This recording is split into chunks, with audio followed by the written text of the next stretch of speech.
Jacob Kimball here.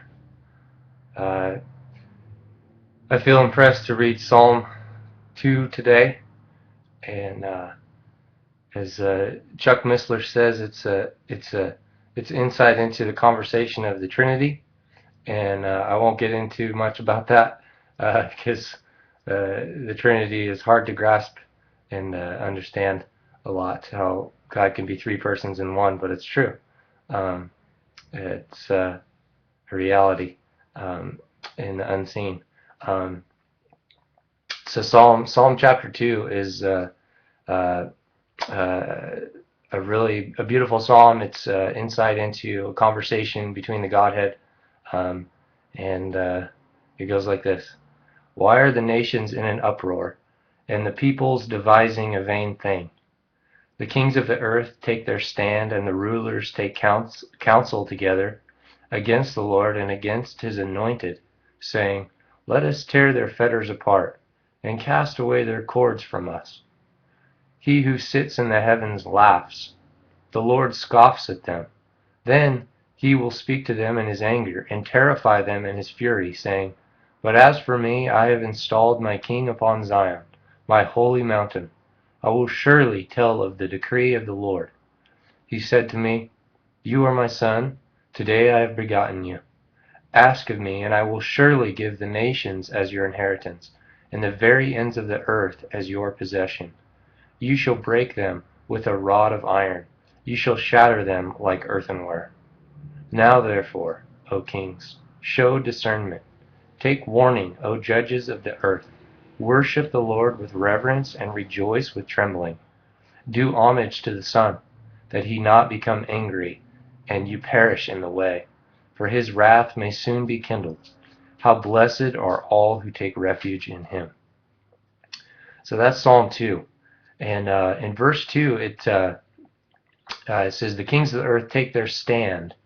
And that shows the posture of the king's heart. They're standing when they should be kneeling and praying and seeking God's counsel.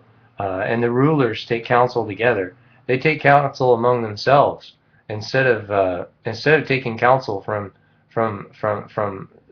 God and taking His counsel and heeding His counsel and listening to His voice. They take counsel among themselves, and that's a warning for us as well.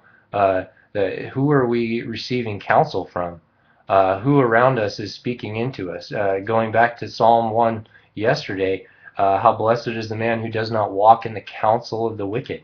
We need to be very, very attentive and very careful who we allow in our lives to counsel us, whether that's saints of old, biblical scholars, pastors, teachers, friends, those around us. We need to be very discerning in our counsel and receiving counsel from those around us. And ultimately, we need to be spending time with Jesus.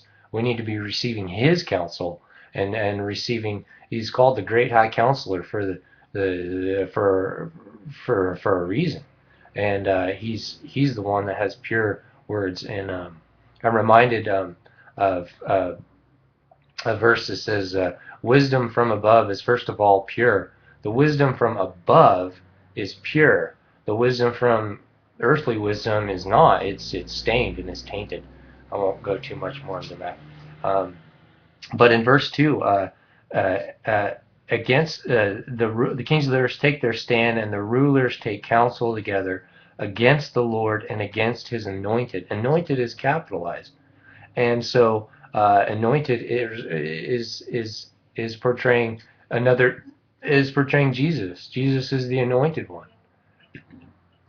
And another verse in verse 7, it says, uh, "I will surely tell of the decree of the Lord. He said to me, this is Jesus speaking. He said to me, you are my son. Today I've begotten you."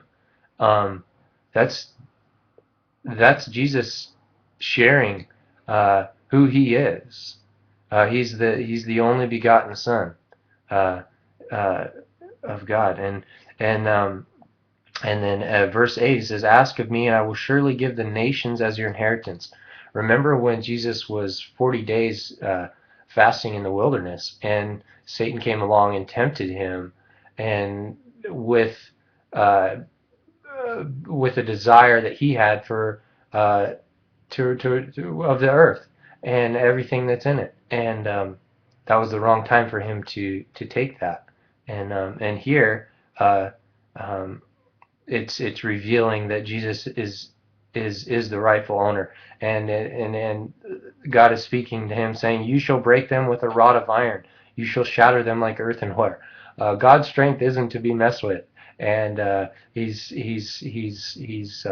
very strong. He says his weakness is stronger than man's strength, um, and yeah, and verse 10 it says, "Now therefore, O kings, show discernment. Take warning, O judges of the earth, and worship the Lord with reverence." Um, Man, we could sure use some leaders in this land, in this country. I know around me that are not standing, that are kneeling and taking warning from the Lord and receiving His counsel and worshiping the Lord with reverence.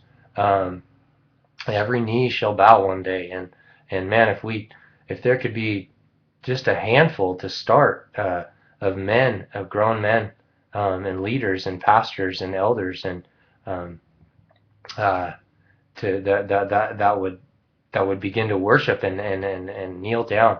I think we could begin to see change, and the corruption would begin to cease in people's lives.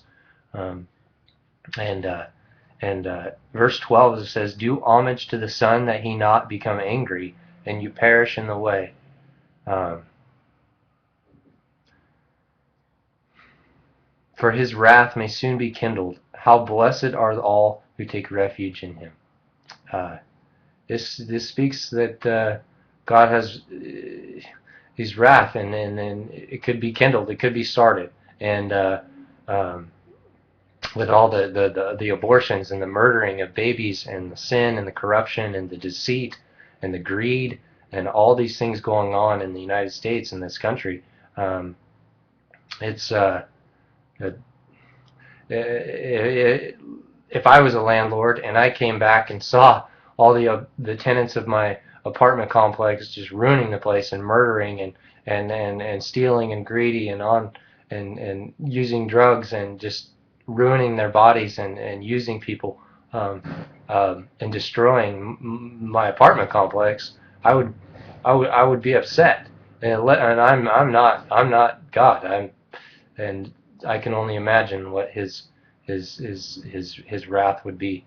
Um, uh, but and I love verse 1, and I love verse 4 for two reasons. Verse 1 says, "Why are the nations in an uproar, and the peoples devising a vain thing?" This is a question of the Trinity among themselves. And so why are the nations in an uproar, and the peoples devising a vain thing? Why? This just sounds like they're just like, this silly. It's nonsense. Why are they devising vain things? And it's kind of humorous. Like, why are they wasting their time? Why don't they talk to us? Why don't they spend time with us and seek our counsel and heed our voice? And and that's kind of how I interpret verse number 1. And then verse 4, it says, "He who sits in heavens laughs, and the Lord scoffs at them." It's kind of like, you guys, you're not getting it, and you're planning all these things, and I'm reminded of in the Old Testament the people that tried to build a tower up to heaven. It's silly, it's nonsense, and I can kind of picture God laughing here, like, man, what are you doing? Do you not know how silly that is, and what nonsense that is? And then also in verse 5, it's a warning, and it's kind of intimidating. It says, "Then he will speak to them in his anger and terrify them in his fury, saying, But as for me, I have installed my king upon Zion, my holy mountain."